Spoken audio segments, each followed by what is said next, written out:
pemirsa ICTV yang dimuliakan Allah Subhanahu wa taala, kembali lagi kita di Ustaz Menjawab dan kita sedang membicarakan satu tema, yaitu pendidikan karakter pada anak sekolah dasar di era digital.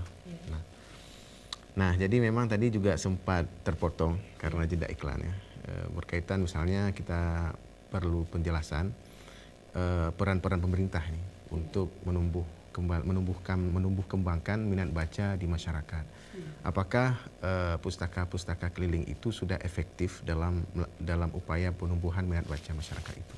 Ya. Menurut analisa atau pengamatan Ibu selama ini? Ya, di Banda Aceh lah mungkin secara khusus. Kalau kita lihat di Banda Aceh belum begitu. Belum juga ya. Mungkin hanya masih di tempat-tempat tertentu. Tetapi itu semua harus digalakkan oleh pemerintah. Bagaimana ke setiap desa itu? Setiap desa itu harus ada. Saya berpikir bahwa di desa itu setiap misalnya desa itu harus ada perpustakaan sendiri. Harusnya seperti itu. Peran pemerintah bagaimana anak-anak nanti bisa membaca, misalnya bisa digalakkan itu di masjid, tidak harus di dalam masjid. Misalnya ada satu tempat di mana itu khusus untuk membaca. Jadi anak-anak bisa membaca di situ. Maksudnya tidak terpengaruh nanti anak-anak hari ini kita melihat kadang-kadang di masjid mereka di teras-teras masjid main game. Dengan ada seperti itu maka akan menumbuh kembangkan minat baca pada anak. Betul. Melalui itu ada pembiasaan kepada anak. Jadi dia jiwa membaca itu tinggi. Saya berpikir seperti itu, harusnya di masjid itu harus ada rak-rak buku itu untuk anak terbiasa untuk membaca. Mudah-mudahan pemerintah kita melihat itu ke depannya. Punya konsen ke sana, Bu ya. Nah, kalau misalnya kita lihat apakah buku-buku yang disediakan itu mesti buku-buku pelajaran atau bagaimana? Tidak harus mesti buku pelajaran. Buku apa saja boleh. Misalnya komik-komik, ada anak suka komik. Tapi komik-komik di situ komik yang mendidik. Tidak misalnya komik-komik tentang percintaan tidak. Tetapi komik-komik yang mendidik, pendidikan itu boleh. Kemudian buku-buku pelajaran, buku motivasi, ya itu mudah-mudahan ke depan pemerintah punya peran itu. Jadi setiap ada masjid itu ada perpustakaan tersendiri. Jadi misalnya ada anak-anak yang kurang mampu juga bisa membaca. Jika buku tidak ada di rumah maka itu bisa. Begitu juga dalam keluarga harus ada juga perpustakaan di rumah. Atau malah mungkin bisa disiasati, tidak mesti di masjid atau di tempat yang tertutup, misalnya di tempat yang terbuka, dibentangkan satu tikar misalnya, bisa di sana udah datang pustaka keliling tadi, kemudian diserakkan itu buku-buku di situ, kemudian dipilih buku yang mana misalnya. Ini kan lebih apa namanya, artinya lebih gitu seperti itu. Itu boleh juga. Itu langkah-langkahnya. Dan sudah dilakukan nggak model-model seperti itu kalau dalam pengamatan Ibu? Saya melihat sepertinya belum. Belum ya. Bagaimana itu harus ada peran pemerintah supaya masyarakat kita menjadi orang yang lebih maju ke depannya. Betul. Karena dengan membaca buku maka jiwa-jiwa kreatif itu akan muncul. Betul.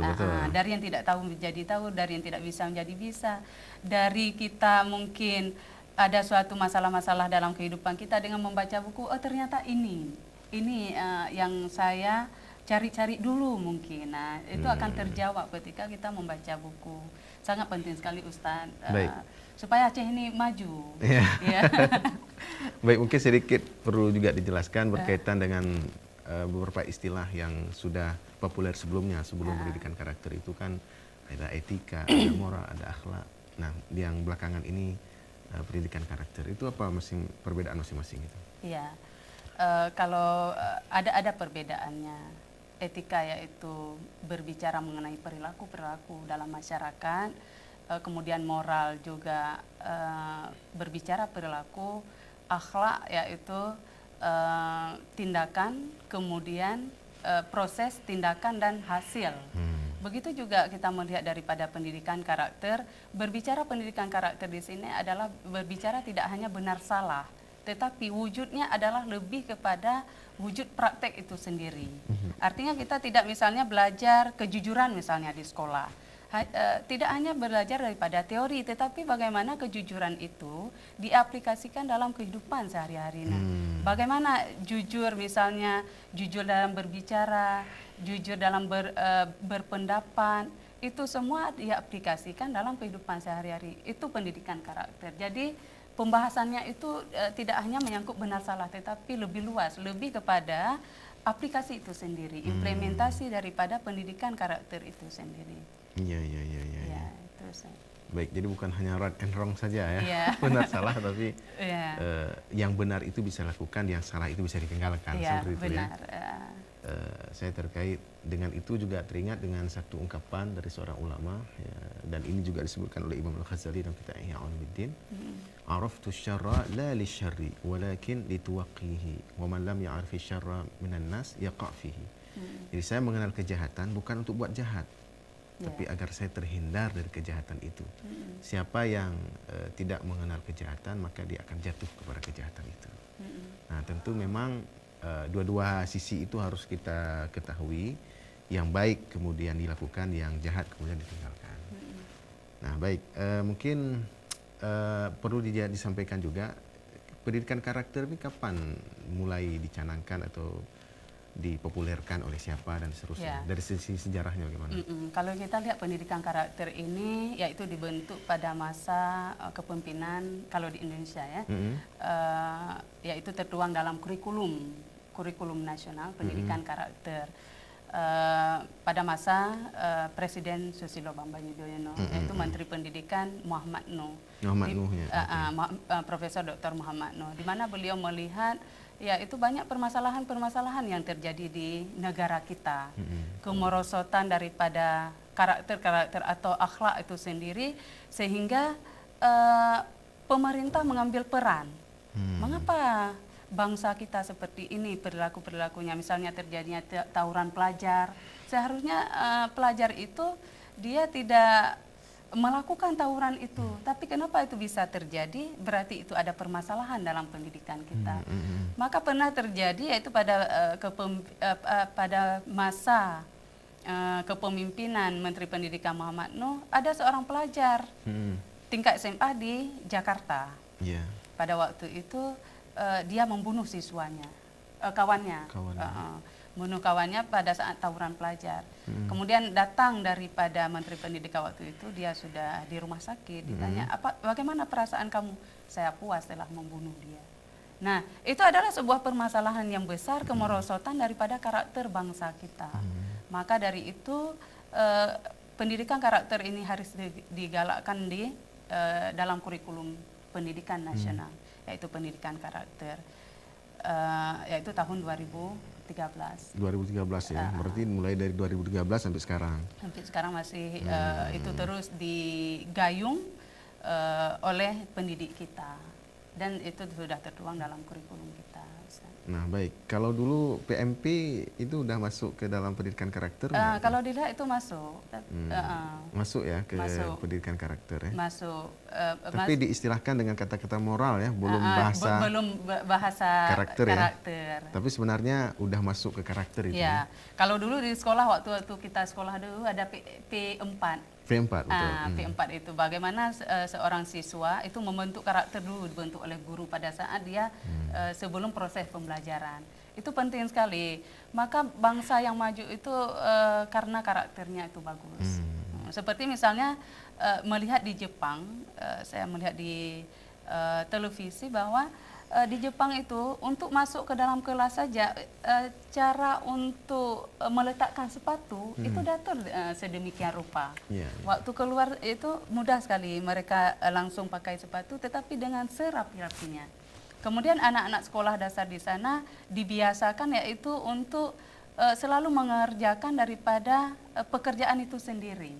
Jadi di sana di sekolah sekolah dasar tidak ada banyak pesuruh. Kalau di sekolah kita ada pesuruh ya. Tetapi misalnya mereka sekolah sampai sore. Mereka menyediakan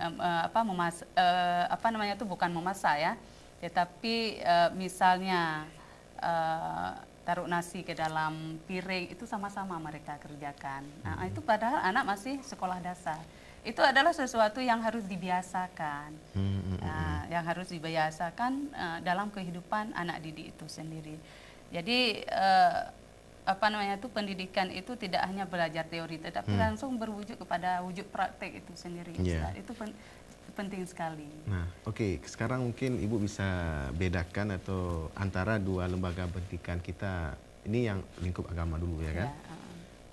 Dua lembaga pendidikan yang populer antara pesantren dengan madrasah, gitu kan? Kalau lebih apalagi misalnya lebih kuat lagi dominasi, misalnya kita sebut pesantren modern. Ya. Kalau di pesantren tradisional atau salafiyah itu kan lebih menonjolkan kepada keteladanan guru-gurunya. Nah, jadi mendidik siswa ketika melihat ada keteladanan dari guru. Sementara kalau pesantren modern itu lebih kepada membuat aturan-aturan yang ketat untuk mendisiplinkan siswa. Nah, di antara dua perbedaan ini, apakah dua-duanya termasuk ke dalam pendidikan karakter dan mana yang lebih utama tentu saja menurut Ibu? Kalau kita lihat kedua-duanya itu mengarah pada pendidikan karakter. Cuman tempatnya saja yang berbeda. Tempatnya berbeda. Itu ada pendidikan daya, misalnya salafiyah, tradisional, kemudian ada pesantren modern. Namun kita melihat ada suatu yang menarik di pesantren. Apakah salafiyah ataukah modern? Sama-sama. Apa yang menariknya? Anak-anak itu takdim kepada guru itu tinggi. Takdim kepada guru itu sangat tinggi sekali, sehingga ilmu yang diperoleh itu berkah. Berkah sekali. Berbeda misalnya di sekolah-sekolah yang di luar. Mungkin ini sudah terbiasa terbentuk daripada karakter-karakter di pesantren itu sendiri. Di mana mereka memang harus takdim kepada guru. Bukan berarti di luar itu tidak harus takdim, namun karena pemahaman agama lebih banyak. Di pesantren itu pemahaman agama lebih banyak sehingga ruhnya itu terbentuk, jiwanya itu terbentuk, maka perilaku itu akan muncul sendirinya karena melalui daripada pembiasaan. Bukan di luar artinya tidak bagus, bukan, tetapi mungkin banyak melihat hal-hal yang lain, misalnya seperti kita sampaikan tadi, misalnya ada anak-anak main game, tapi misalnya kalau di pesantren itu kan tidak, Ustaz. Begitu juga harusnya di sekolah, mungkin di sekolah itu dibiasakan juga tidak ada bawa api anak-anak ya. Harusnya seperti itu. Harus ada peran daripada guru bahwa anak-anak tidak boleh bawa api ke sekolah. Bagaimana dia ketika menuntut ilmu itu benar-benar menuntut ilmu. Begitu juga di pesantren kita melihat. Pesantren itu kan tidak boleh anak-anak main misalnya api. Mereka terus dengan belajar, baikkah belajar daripada ilmu umum maupun ilmu agama. Begitu juga salafiyah, yaitu mereka belajar ilmu agama, khusus pada ilmu agama. Ya, baik. Jadi dua lembaga pendidikan ini menerapkan pendidikan karakter ya. Cuman mungkin beda metodenya. Beda metodenya, tapi tetap dalam tujuan yang sama, ingin memberikan pendidikan karakter ya untuk anak didiknya. Baik. Jadi kalau memang disebut seperti itu, berarti kalau pendidikan salafiyah tadi sudah membantu pemerintah ya dalam membangun karakter bangsa. Sudah, itu semua sudah. Jadi kita ketahui bahwa dalam pendidikan itu terbangun 3 pusat pendidikan. Ada pendidikan formal, sekolah. Yang pertama sekali pendidikan keluarga dulu. Yang pertama adalah pendidikan keluarga, di mana orang tua berperan penting memberikan pendidikan dan pemahaman kepada anak-anaknya. Kemudian yang kedua yaitu pendidikan formal di sekolah. Guru mempunyai andil yang sangat besar. Bagaimana guru itu juga berkarakter. Ketika guru itu berkarakter, maka anak-anak akan berkarakter. Yang ketiga adalah peran masyarakat. Peran masyarakat juga sangat penting. Bagaimana menumbuh kembangkan karakter anak-anak itu sendiri. Misalnya kita melihat kita dulu waktu kecil. Misalnya kita lebih banyak main dengan teman-teman sehingga kita tidak ingat pulang, maka ibu daripada kawan kita akan menegur, "Nah, pulang kamu, sudah waktunya pulang." Itu adalah proses daripada masyarakat itu sendiri dalam membangun daripada pendidikan karakter itu sendiri, Ustaz. Jadi 3 pusat pendidikan itu tidak bisa dipisahkan. Sekolah, keluarga, sekolah dan masyarakat. Nah, kadang-kadang anak dididik bagus-bagus di rumah, ketika dalam masyarakat juga ada pengaruh negatif. Jadi itu negatif dan positif itu selalu ada ketika manusia itu masih hidup. Baik, kalau misalnya ada ungkapan dari Bapak Pendidikan Nasional lah dulu ya, Bapak Ki Hajar Dewantara itu kan model Tun Uri Handayani. Itu bagaimana mungkin Ibu menjelaskan? Ada ing karso, mangun karso ya? Gimana tuh? Bisa dijelaskan sedikit kepada kita semua. Kita ketahui Bapak Menteri Pendidikan kita dulu yaitu Ki Hajar Dewantara, ing karso, mangun karso. Mangun karso. Bagaimana membangun diri itu dari melalui pendidikan. Nah, ketika dia sudah mendapatkan pendidikan, bagaimana dia mewujudkan dalam tindakannya. Nah, jadi tidak hanya proses pendidikan itu tidak berefek kepada aplikasi itu sendiri, Ustaz. Betul. Jadi antara proses maupun output itu dia harus berimbang. Nah, begitu juga misalnya kita dalam hal agama misalnya, ya kan, kita tidak hanya mengetahui saja, namun tidak kita wujudkan kepada aplikasi itu sendiri. Ya itulah dia, makanya tidak cukup sebatas ilmu. Kalau moral itu dikesankan hanya membicarakan, hanya menceritakan akhlak, menceritakan moral itu sendiri, baik buruknya, tetapi belum mampu untuk membuat orang yang mengetahuinya itu bisa bermoral. Tapi kalau karakter diarahkan begitu, terwujud ya. Terwujud dalam tindakan sehari-hari. Mungkin model pembelajarannya seperti apa sehingga pendidikan karakter itu memang bisa membuat orang yang mempelajarinya itu bisa mengamalkan seperti yang diajarkan. Model-modelnya itu yaitu melalui langsung ke contoh misalnya kalau di sekolah.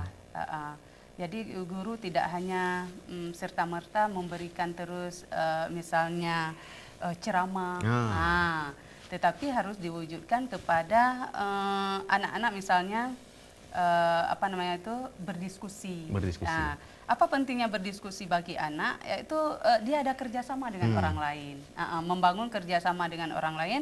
Bagaimana misalnya ada rasa dia mendengar, mendengar ketika kawannya berbicara, kemudian melatih imajinasi dia, kemudian kreativitas seorang anak.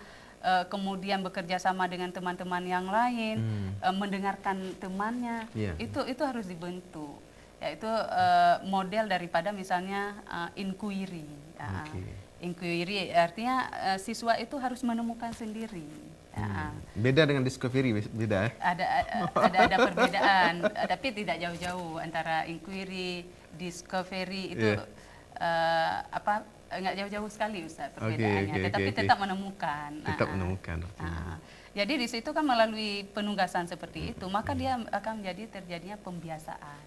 Bagaimana dia menghargai orang lain, misalnya melalui daripada diskusi tadi. Baik, kalau Ibu melihat dari pengalaman Ibu sebagai dosen di kampus, itu bagaimana karakter mahasiswa-mahasiswa kita di Aceh, apakah sudah mencerminkan seorang mahasiswa yang berkarakter atau seperti apa? Kalau saya melihat mahasiswa, saya sebagai seorang pendidik melihat karakter mahasiswa kita alhamdulillah baik, Ustaz. Saya melihat baik-baik dan mereka cerdas-cerdas. Tapi kita tidak tahu kalau di sekolah seperti apa ya. Tapi kalau misalnya saya lihat mahasiswa, mungkin tingkat kesadaran dalam belajar mereka sudah tinggi ya.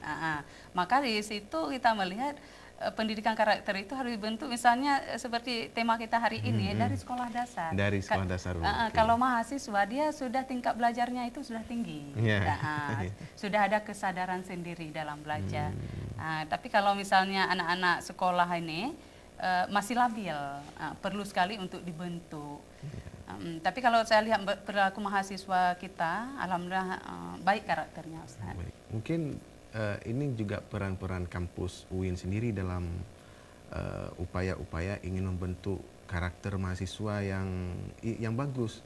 Saya mendengar bahwa sebelum jadi mahasiswa juga harus ikut apa sebelumnya? Ada misalnya ospek ya. Kalau dulu ospek, tapi Ya. sekarang tidak lagi. Enggak, maksudnya ada semacam diasramakan tuh menghafal atau bagaimana? Oh Yang ya, Ibu tahu bagaimana? Saya tidak tahu. kalau kita melihat misalnya di UIN hari ini mahasiswa ada di asrama, itu dibentuk karakter selama 6 bulan. 6 bulan ya? Itu wajib. Bukan hanya di UIN kita saja, di UIN Araniri, tetapi UIN yang ada di Indonesia wajib mahasiswa diasramakan. Itu wajib harus ada diasramakan selama 6 bulan sampai mereka selesai kuliah. Maksudnya 6 bulan itu harus ada. Jadi bagaimana itu mengatur waktu dari sekian banyak mahasiswa yang luar biasa banyaknya kemudian bisa tertampung dalam asrama yang terbatas? Terbatas asrama, tetapi di situ dilihat nanti perleting. Oh gitu. Dilihat nanti perleting, diwajibkan misalnya semester 6. Jadi kan tidak ada terbentur dengan di semester yang masih 1, 2, 3, 4 tidak. Jadi memang itu bagus sekali. Ibu melihat itu sudah efektif upaya-upaya itu untuk membentuk efektif sekali. Di mana mereka tidak hanya membentuk perilaku, kemudian belajar bahasa Arab, bahasa Inggris, ya kan? Itu kan bahasa dunia yang harus dikuasai oleh anak-anak kita hari ini. Jadi begitu juga dibentuk perilaku-perilaku yang baik di asrama. Itu Ustaz. Seperti misalnya kita sebut tadi anak-anak pesantren, ya kan? Itu akan terbentuk perilaku-perilaku yang baik. Yaitu membantu pemerintah dalam pendidikan karakter. Ya, seingat saya dulu yang yang merintis sekolah berasrama itu Dayah Modern, Gontor kalau saya ingat ya. Kemudian ternyata memang dianggap efektif untuk juga dilakukan di lembaga-lembaga pendidikan formal yang lain ya. Sampai sekarang dianggap sudah memadai ya, sudah efektif sekali itu lembaga model di asrama itu. Efektif. Bagus untuk membangun karakter mahasiswa kita. Baik. Nah, kalau mungkin dari sisi manajemen bagaimana manajemen pendidikan karakter itu?